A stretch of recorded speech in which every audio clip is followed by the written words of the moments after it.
wraps everything up. I hope that you really enjoyed this course, I hope that you learned a lot, and I hope that you're really psyched about the kind of maps that you're going to be able to produce now as the result of learning this software package.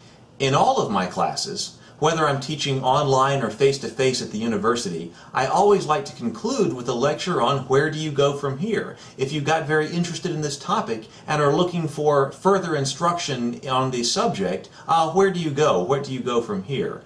Well, if you're already familiar with many of the technical aspects of cartography, such as projections and so forth, but you're very interested in the high-quality cartographic production that's possible as the result of Adobe Illustrator, then I highly recommend you take courses in Vinza Map Publisher. Vinza's Map Publisher is an extension for Illustrator that extends the capability of the software package so that it can not only do the graphics like we've been studying here, but it also starts to have what we would probably recognize as a GIS functionality, some basic GIS functionality that we need specifically for high-quality cartographic production, which will allow us to bring in GIS data to Illustrator, manipulate projections and so forth, and also do some very fantastic data manipulations for our thematic cartography. So I would go on to study Vinza's Map Publisher in that sort of situation.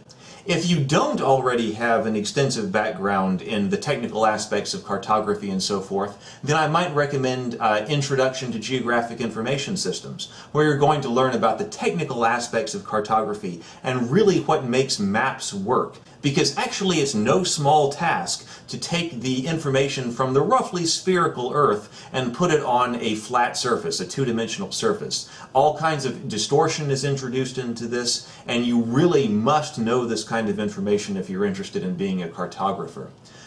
Further, in this class, we didn't talk about a lot of the theory of cartography, and that's very, very important. By the end of this course, you've learned to use a lot of different tools inside Illustrator to achieve a bunch of different cartographic effects. But now the question is, what tool do you use in what particular circumstances to achieve an effect that is correct for what you're trying to convey? If you've already taken classes in the theory of cartography, then you already know those sorts of things, and now you have this huge palette of tools that Illustrator has provided, and you can really produce accurate, high-quality maps that convey the information that you want to convey, in addition to being very nice and very artistic. If you haven't had that kind of instruction, then you need to go and get instruction in the theory of cartography. Whether it's thematic mapping to produce choropleth maps, to produce proportional symbol maps, or dot density maps, or all of the different kinds of thematic maps that we've got, cartograms even.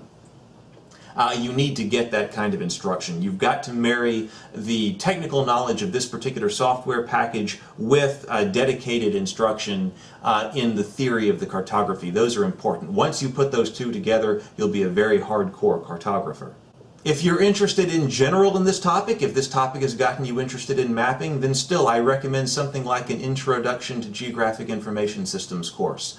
In Introduction to Geographic Information Systems, we talk about all of the basic information of the technical aspects of cartography.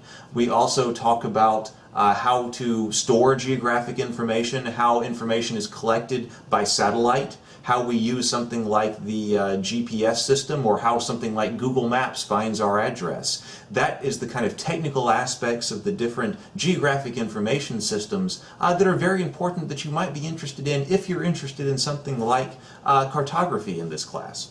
If you already have basic instruction in that subject, then I might go to some kind of intermediate GIS class. In my intermediate GIS class and more advanced GIS classes, we talk about how to do problem solving and doing analysis. So there are many, many different directions you can go for further instruction in GIS and cartography from here, depending on what your skill level was coming in here. I hope that you enjoyed this class. I especially hope that you learned a lot.